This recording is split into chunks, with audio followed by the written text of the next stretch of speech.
بنور وجهه الظلمات وصلح عليه أمر الدنيا والآخرة واستنارت له الأرض والسماوات وصلحت عليه جميع الكائنات. حي لا ينام ولا ينبغي له أن ينام، يرفع إليه عمل الليل قبل عمل النهار وعمل النهار قبل عمل الليل. حجابه النور ولو كشفه لأحرقت سبحات وجهه ما انتهى إليه بصره القلب سبحانه وتعالى. وأشهد أن لا إله إلا الله وحده لا شريك له ورثها إمام الخلفاء لأتباعه إلى يوم الدين. وأشهد أن سيدنا وحبيبنا محمد صلى الله عليه وسلم القائل: جددوا إيمانكم. قالوا: وكيف نجدد إيماننا يا رسول الله؟ قال: أكثروا من قول لا إله إلا الله. وقال صلى الله عليه وسلم: أكثروا من قول لا إله إلا الله قبل أن يحال بينكم وبينها وليقبلوها موتاكم. اللهم صل وسلم وبارك على سيدنا محمد وعلى آله وصحبه أجمعين إلى يوم الدين. أما بعد، سنتكلم عن أمر في غاية الخطورة لم يتعرض له أحد ولم يتكلم فيه أحد من قبل. هذا الأمر مختص بالنفس، محاسبة النفس. فقد كان النبي صلى الله عليه وسلم في حجة الوداع يقول: إن الحمد لله نستعينه ونستهديه ونعوذ بالله من شرور أنفسنا وسيئات أعمالنا. استعاذ النبي صلى الله عليه وسلم من شر النفس التي بين جنبيه، فهي أعلى أعدائك. إن حفظتها حفظت نفسك من النار، وإن أهملتها وطلبت لها الإعلام كنت في الدرب الأسفل والعياذ. محاسبة النفس. يقول النبي صلى الله عليه وسلم لحسين بن عبيد: يا حسين، رجل مشرك كم تعبد؟ قال: أعبد 7، 6 في الأرض و1 في السماء. فقال: فمن تعد لربتك ورحمتك اللي انت بتخاف منه وبتحبه؟ قال: الذي في السماء. ان كل ال6 منكم كان اصنام وحجاره ليس لها قيمه. فقال: اسلم يا حسين اعلمك كلمات ينفعك الله بها. فاسلم الرجل. ماذا قال له النبي صلى الله عليه وسلم؟ قال: قل: اللهم قني شر نفسي، اللهم الهمني رشدي، اللهم الهمني رشدي، اللهم قني شر نفسي.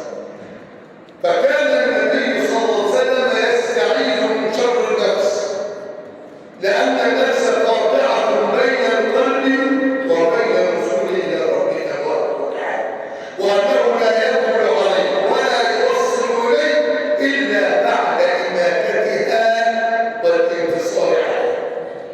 فإن انتصر عليها قد أفلح وأنجح، وإن انتصرت عليه نفسه خسر وهلك. اسمع قول الله عز وجل: فأما من طغى وآثر الحياة الدنيا فإن الجحيم هي النار، وأما من خاف مقام ربه ونهى النفس عن الهوى فإن الجنة هي النار.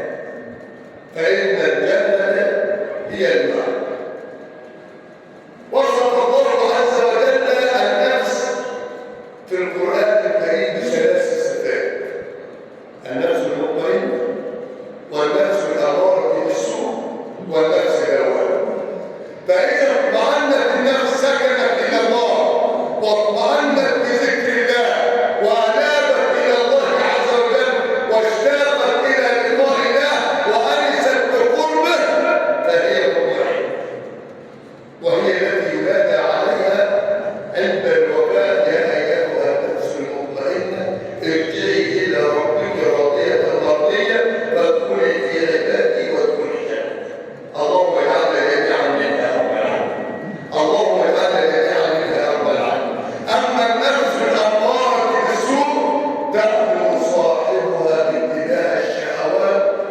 واتباع الباطل، فإن أطاعته قادته إلى كل قبيح ومكروه وسوء وشر، فإنها خلقت جاهلة ظالمة، فلذلك كان أمرها بالسوء لزاما إلا أن تدركها رحمة الله.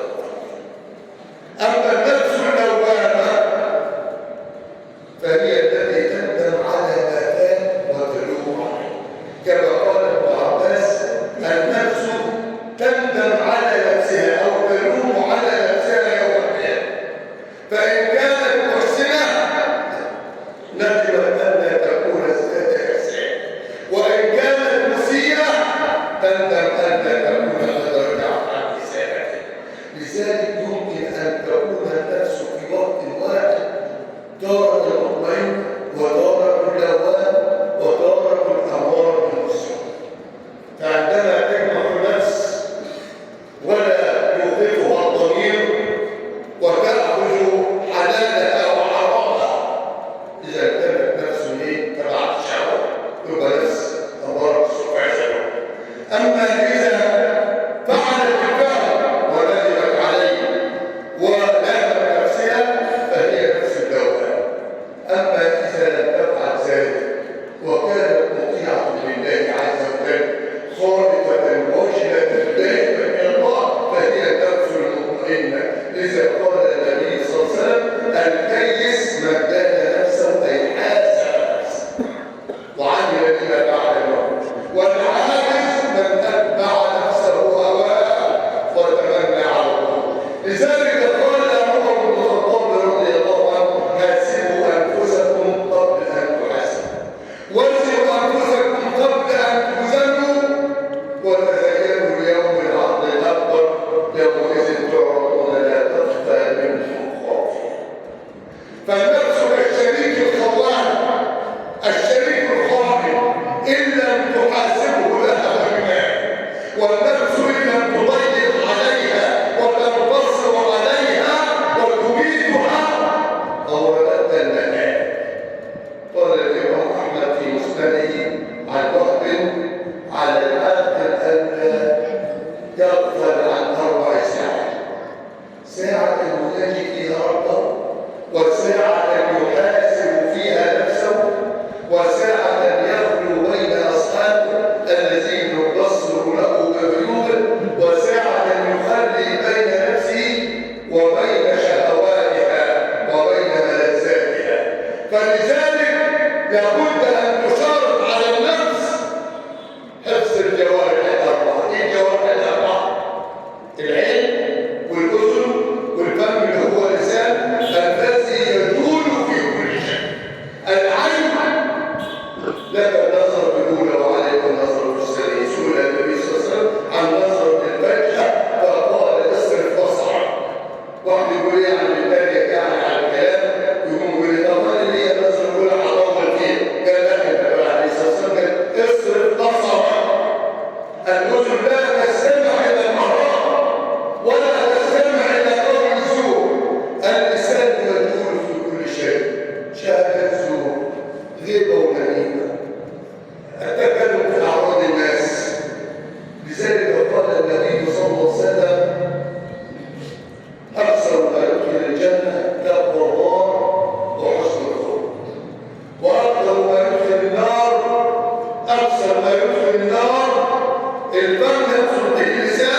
الإنسان أن يعرف أن ربح هذه التجارة تجارة محاسبة النفس ربحها صعب الفردوس الأعلى والنظر إلى نور وجهه الكريم يوم القيامة في الجنة.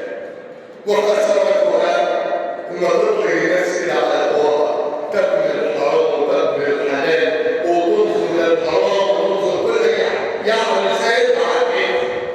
سيدفع اتباع شهوات والشبهات.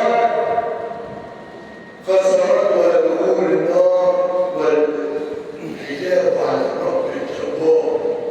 فعلى العاقل ألا يغفل عن محاسبة نفسه. إياك أن تغفل عن محاسبة نفسك وتضيق عليها بالحركات والسكنات والقطارات والخطوات. هذا ما نتمناه أن ننتصر على أنفسنا وما أبرر نفسي إن النفس لأمارة بالسوء. هناك أمر خطير يقول النبي صلى الله عليه وسلم أراد أن تستجاب دعوته وتكشف ضيقته فليفرج عن معسر من فرج عن مسلم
استقيموا للصلاة يرحمكم الله. استووا واعتدلوا. الله أكبر.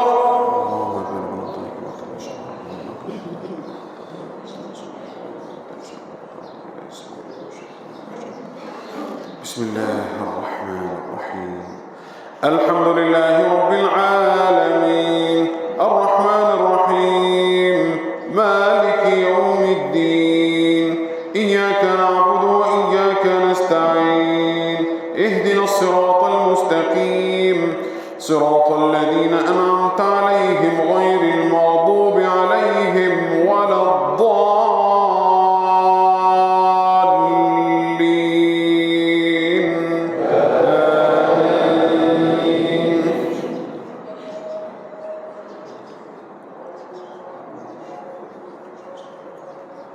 والشمس وضحاها والقمر إذا تلاها والنهار إذا جلاها والليل إذا يغشاها والسماء وما بناها والأرض وما طحاها ونفس وما سواها فألهمها فجورها وتقواها. قد أفلح من زكاها وقد خاب من دساها.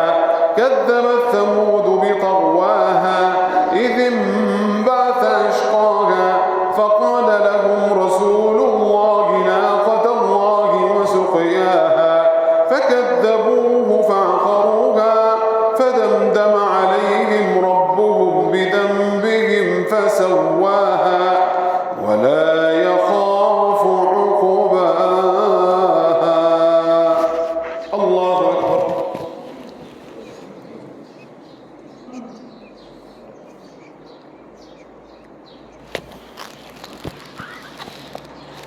سمع الله لمن حمده.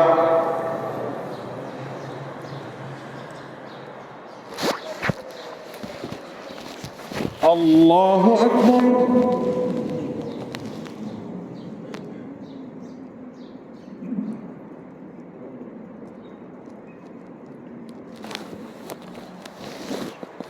الله أكبر.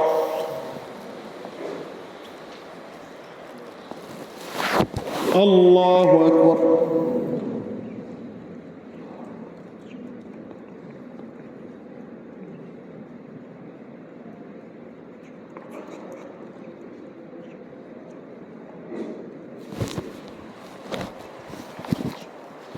الله أكبر.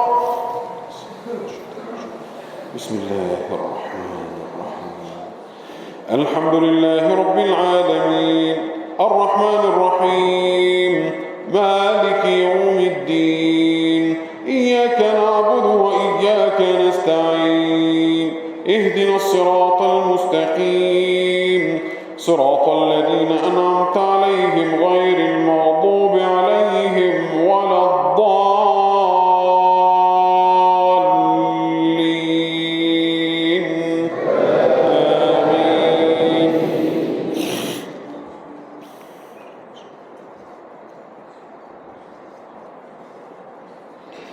والليل إذا يغشى والنهار إذا تجلى وما خلق الذكر والأنثى إن سعيكم لشتى.